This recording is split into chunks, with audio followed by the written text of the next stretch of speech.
Pergunta um, Carol, vamos falar de fundos imobiliários? Fundos imobiliários, né, pessoal? A gente teve uma subida grande aí desde março de 2023. Total. O que aconteceu? Vocês acham que nesse momento tá caro? Com essa questão da Selic, a gente tem uma previsão de queda. O que vocês acham desse cenário? Subiu bastante esse ano, valorizou bastante, mas não é por isso que a gente vai deixar de investir. Afinal de contas, quando a gente investe em renda variável, fundos imobiliários, ações, o pensamento é de longo prazo.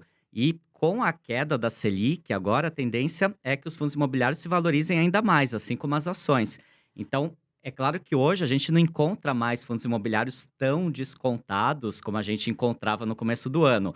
Mas, a meu ver, ainda é muito, muito legal investir, vale muito a pena para quem está pensando, é claro, no longo prazo. Construir uma renda passiva, para quem está investindo com pensamento de aposentadoria.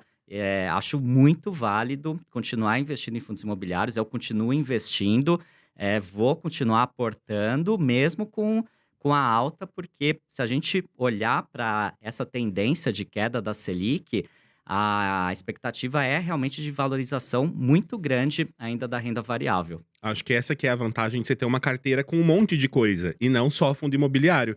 Então, por exemplo, no passado a gente estava aí com a Selic já quase 14%, e quem estava comprando fundo imobiliário quando eles estavam em baixa ainda, agora já viu uma valorização boa na carteira. Então, se você diversifica bonitinho, faz as coisas ali do jeito certo, você está sempre comprando as coisas num melhor momento. Mas é isso que você falou. Eu também sigo investindo em fundo imobiliário. Eu acho que essa alta que a gente teve do início do ano para cá tem a ver com a queda do risco dos fundos.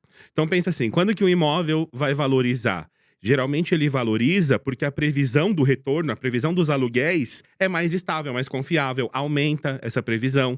E aí eu acho que esse é o cenário que a gente tem hoje um pouco mais, né? O Brasil está um pouco mais fértil, até pelas casas que fazem risco, né? Diminuir o risco do Brasil de dar um calote, entre aspas, pela transparência, por ter um plano ali de como é que vai pagar as contas.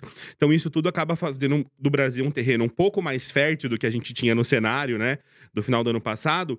E isso faz com que a economia fique um pouquinho... não, acho que as ações vão também dar uma valorizada, as empresas vão lucrar mais, e a empresa que aluga imóvel, né? Sim. É a empresa que está lá no shopping, que está lá alugando o fundo imobiliário, o galpão logístico. Então, quando todo mundo começa a, entre aspas, ganhar mais dinheiro e fica mais confiável para as empresas lucrarem, os fundos acabam se valorizando também, se beneficiando. E aí isso tudo está correlacionado com a taxa Selic cair e os fundos virem subindo. Então, eu acho que assim, continua sendo um bom momento. Eu estava olhando aqui o IFIX, e a gente está no mesmo ponto do IFIX de antes da pandemia. Exatamente antes da pandemia, quando começou aquela derrocada, né? Dos fundos imobiliários, da bolsa, de tudo. A gente está no mesmo ponto que a gente estava antes da pandemia agora. Então, assim, pode continuar subindo, pode continuar estável, pode cair. A gente não sabe o futuro, né? Não, com E, certeza. A gente também tem outro fator a considerar, que é a possível aprovação de reformas importantes, como a reforma tributária. Já está se falando na reforma administrativa novamente, que estava meio engavetado, o Congresso está tentando desengavetar. Então já está nos noticiários novamente a reforma administrativa. E se aprovadas, de fato, essas reformas, é mais um gatilho para a valorização da renda variável, além da queda da Selic.